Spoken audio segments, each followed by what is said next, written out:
A passagem de hoje é 2 Samuel 1, versículos 1 a 16. Vamos ler juntos.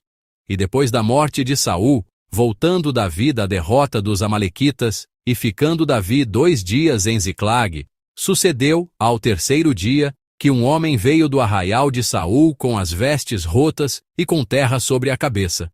E sucedeu que, chegando ele a Davi, se lançou no chão e se inclinou. E Davi lhe disse: De onde vens? E ele lhe disse: Escapei do exército de Israel. E disse-lhe Davi: Como foi lá isso? Peço-te, dize-me. E ele lhe respondeu: O povo fugiu da batalha, e muitos do povo caíram e morreram, assim como também Saul e Jonatas, seu filho, foram mortos. E disse Davi ao jovem que lhe trazia as novas: Como sabes tu que Saul e Jonatas, seu filho, são mortos? Então disse o jovem que lhe dava a notícia: Cheguei por acaso à montanha de Gilboa, e eis que Saul estava encostado sobre a sua lança, e eis que os carros e capitães de cavalaria apertavam com ele.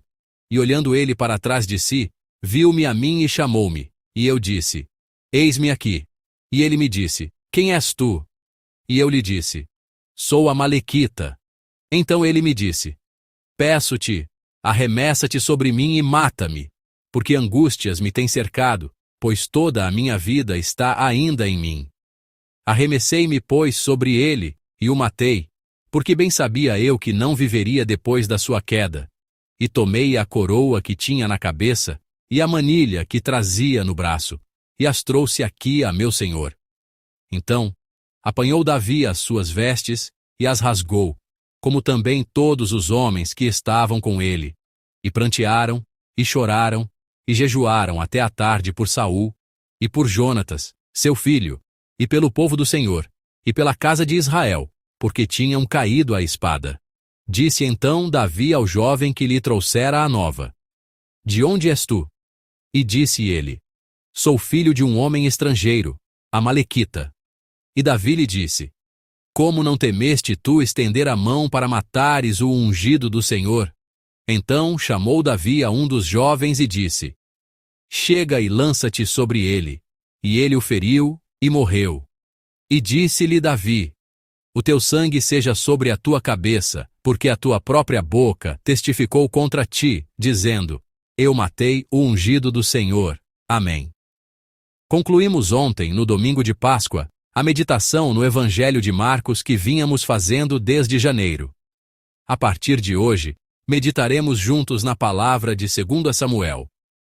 Ao olharmos para a vida de Davi, que recebeu o belo elogio de ser um homem segundo o coração de Deus, espero que a graça de Deus que esteve sobre Davi também venha sobre nós, para que possamos viver como pessoas segundo o coração de Deus.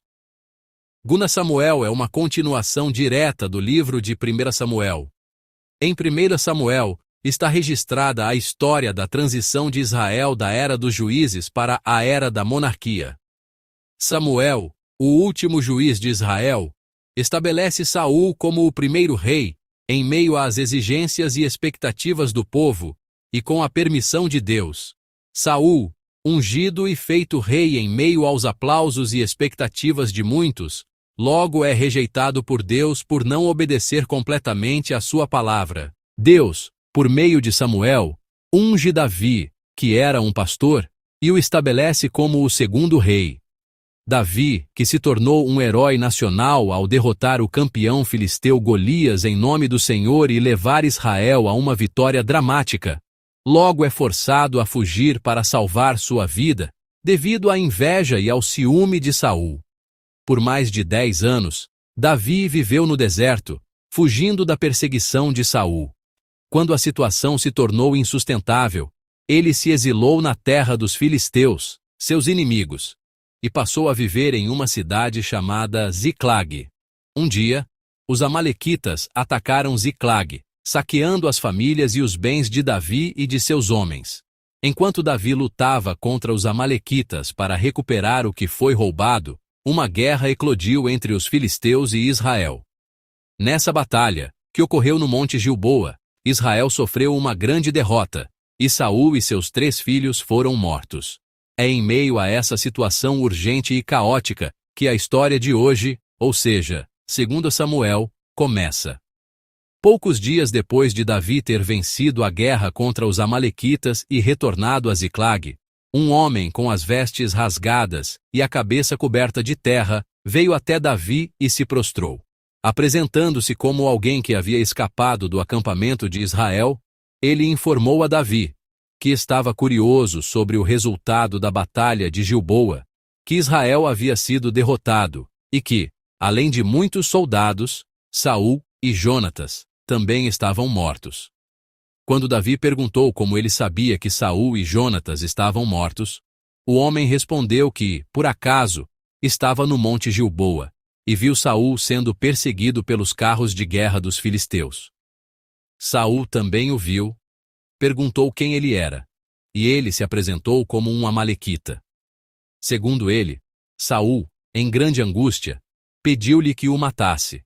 Julgando que Saul não sobreviveria, ele tirou sua vida e, como prova da morte de Saul, pegou sua coroa e o bracelete de seu braço e os trouxe a Davi.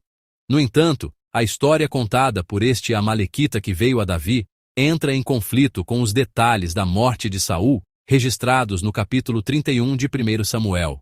Embora o ponto principal, a derrota de Israel na batalha e a morte de Saul e seus filhos, seja o mesmo, 1 Samuel 31 registra que Saul, gravemente ferido por uma flecha, pediu a seu escudeiro que o matasse. Quando o escudeiro hesitou por medo, Saul pegou sua própria espada e se lançou sobre ela, tirando a própria vida. Os estudiosos da Bíblia consideram o relato de 1 Samuel 31 como o mais plausível. Isso porque é natural que o rei Saul estivesse acompanhado por um escudeiro, ou seja, um assistente.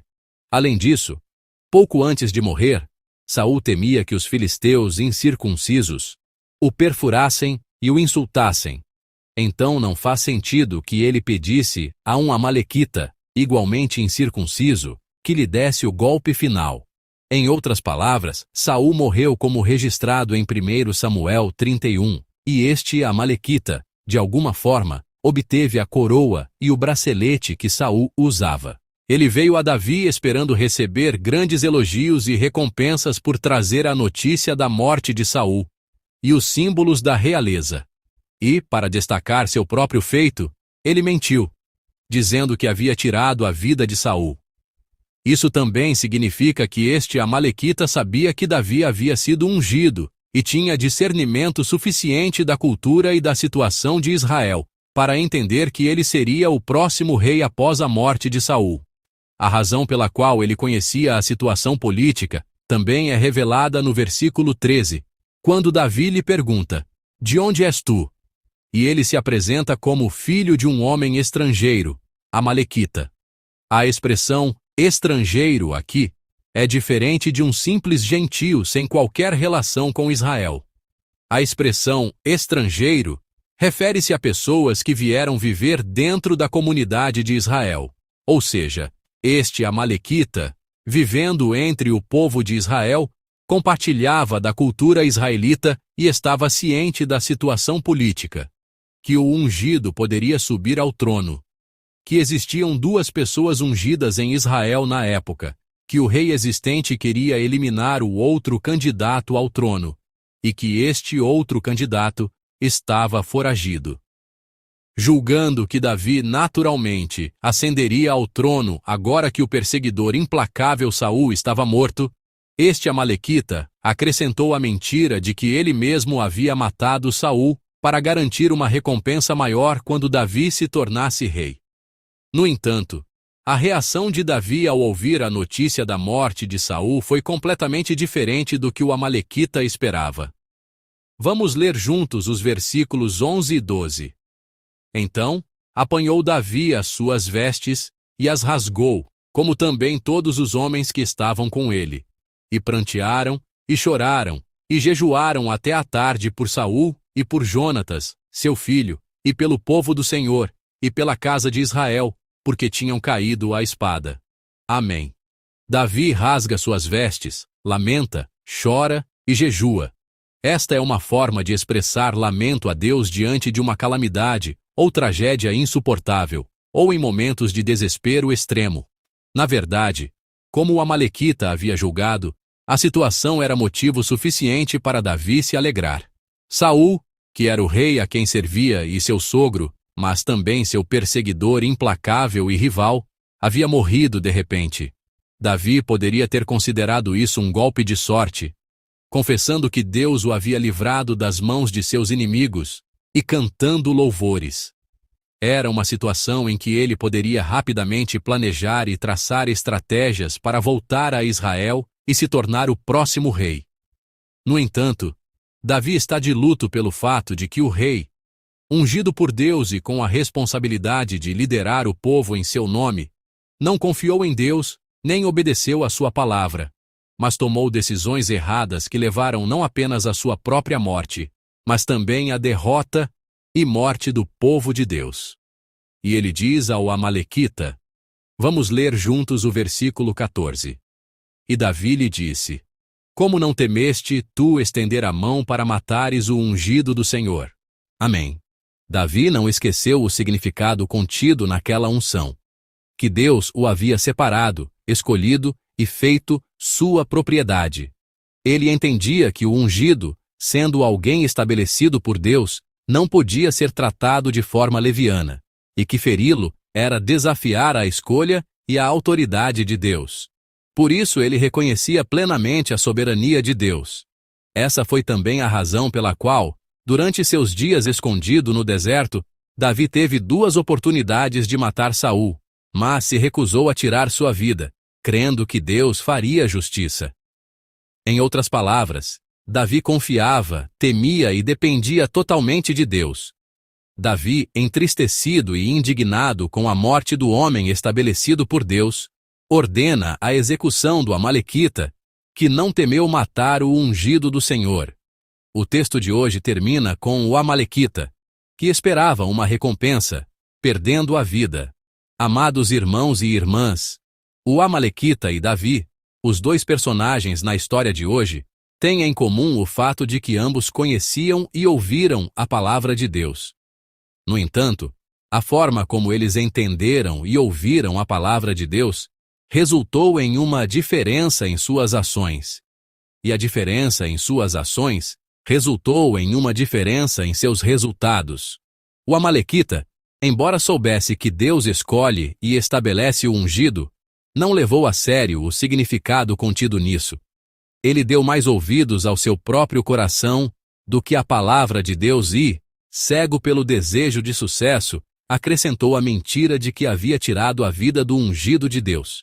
Sua atitude de conhecer a Deus, mas não temê-lo nem obedecê-lo, tornou-se uma armadilha que, ao contrário de suas expectativas, o levou à morte. Por outro lado, Davi não esqueceu o significado contido no chamado de Deus e o levou a sério. Porque temia a Deus, ele escolheu o caminho que parecia lento e tolo, mas que era correto aos olhos de Deus, em vez do caminho que parecia rápido e fácil, mas que não era da vontade de Deus. Ele lamentou a morte do homem estabelecido por Deus. Deus se lembrou da atitude de Davi de honrá-lo, e o estabeleceu como um rei honrado.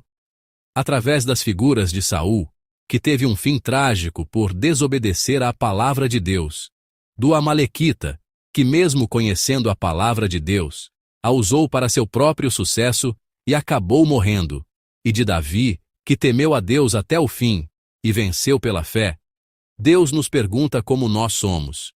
Ele nos fala hoje do princípio que aparece em 1 Samuel e em toda a Bíblia. Honrarei os que me honram. E nos pergunta que tipo de vida desejamos e que tipo de vida estamos vivendo. Que possamos ser não apenas ouvintes, mas praticantes que temem e obedecem. Que hoje seja um dia em que honramos a Deus e somos honrados por Ele. E que todos nós possamos viver uma vida de confiança em Deus e obediência à Sua palavra por toda a vida. Eu os abençoo em nome do Senhor.